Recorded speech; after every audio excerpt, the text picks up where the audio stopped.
Dolarisasi adalah proses pergantian dolar Amerika Serikat sebagai mata uang yang digunakan untuk perdagangan minyak dan komoditas lainnya, membeli dolar Amerika Serikat untuk cadangan devisa, perjanjian perdagangan bilateral, dan aset berdenominasi dolar. Dolarisasi bermanfaat untuk mencapai dan memelihara kestabilan mata uang, diversifikasi pasar ekspor dan impor, simulasi investasi dalam mata uang rupiah, pengembangan pasar keuangan dalam negeri, penurunan risiko ekonomi dan keuangan, penguatan kedaulatan ekonomi, dan peningkatan peran regional dan internasional. Fenomena dolarisasi terjadi akibat Amerika Serikat mengalami defisit neraca pembayaran. Hal tersebut mengakibatkan dolar Amerika Serikat relatif bergejolak dan sensitif terhadap isu global. Negeri Paman Sam telah dilanda krisis perbankan dan dihadapkan dengan adanya potensi gagal bayar yang kemungkinan terjadi pada tanggal 1 Juni 2023 mendatang.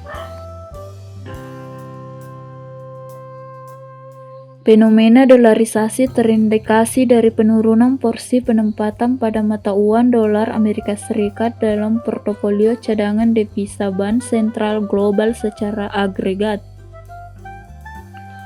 Porsi penggunaan dolar Amerika Serikat dalam cadangan devisa global menurun dari 73% pada tahun 2001 menjadi 55% pada tahun 2021.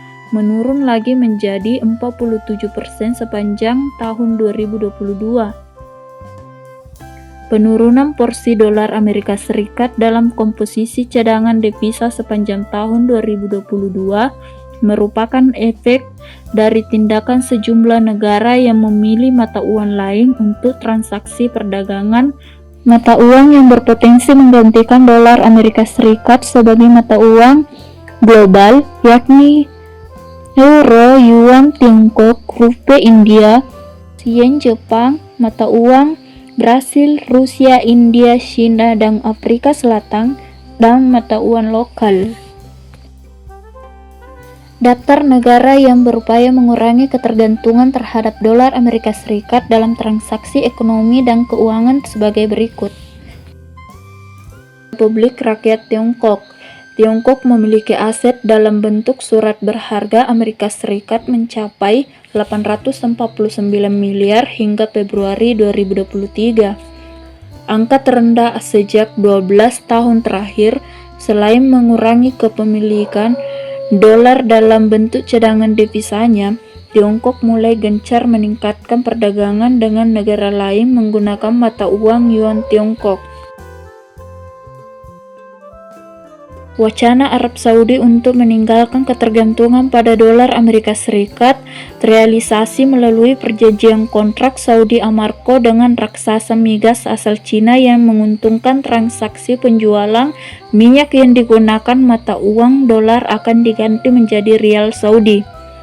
Kebijakan tersebut akan mengakibatkan permintaan dolar Amerika Serikat terkuras lebih dari 10 miliar.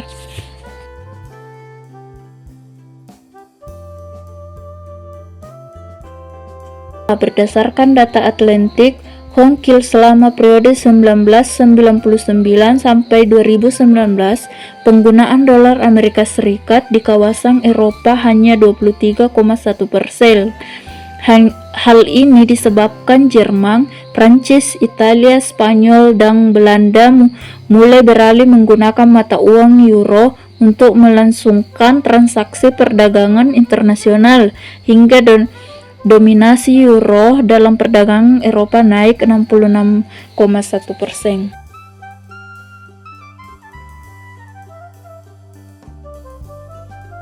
Republik Islam Iran. Pemerintah Iran memutuskan untuk meninggalkan mata uang dolar dan euro dalam perdagangan internasionalnya. Keputusan ini sebagai langkah balasan atas sanksi yang dijatuhkan Amerika Serikat kepada pemerintah Iran akibat kepemilikan bubuk nuklir yang melebihi batas aman.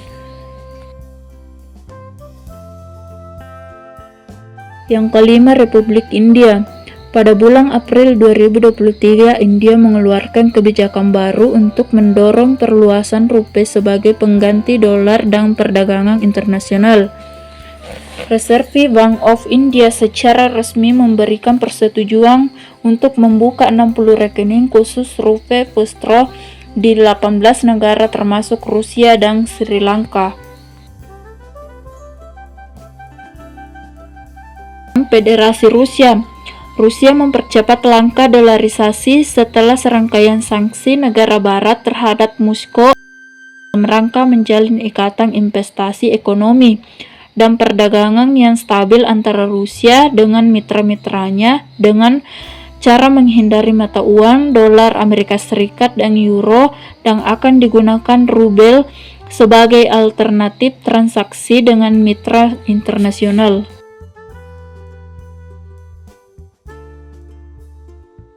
Beberapa negara yang bergabung dalam Himpunan Bangsa-Bangsa Asia Tenggara yakni Indonesia, Thailand, Malaysia, Singapura, dan Filipina telah mendatangkan MOU pada tanggal 14 November 2022. Melalui pembayaran digital lintas negara diharapkan dapat mengurangi ketergantungan terhadap dolar, euro, yen dalam transaksi keuangan dan beralih ke penyelesaian dalam mata uang lokal. Indonesia termasuk salah satu negara yang mengurangi ketergantungan dolar sejak tahun 2018. Tujuan jangka panjang Indonesia melakukan dolarisasi untuk mengurangi ketergantungan Indonesia terhadap dolar, memperkuat penggunaan rupiah di pasar domestik dan pasar bilateral perdagangan internasional. Stabilitas nilai tukar rupiah akan mendorong peningkatan investasi dan kegiatan perdagangan internasional yang pada akhirnya akan mendukung pertumbuhan ekonomi Indonesia yang solid dan jangka menengah.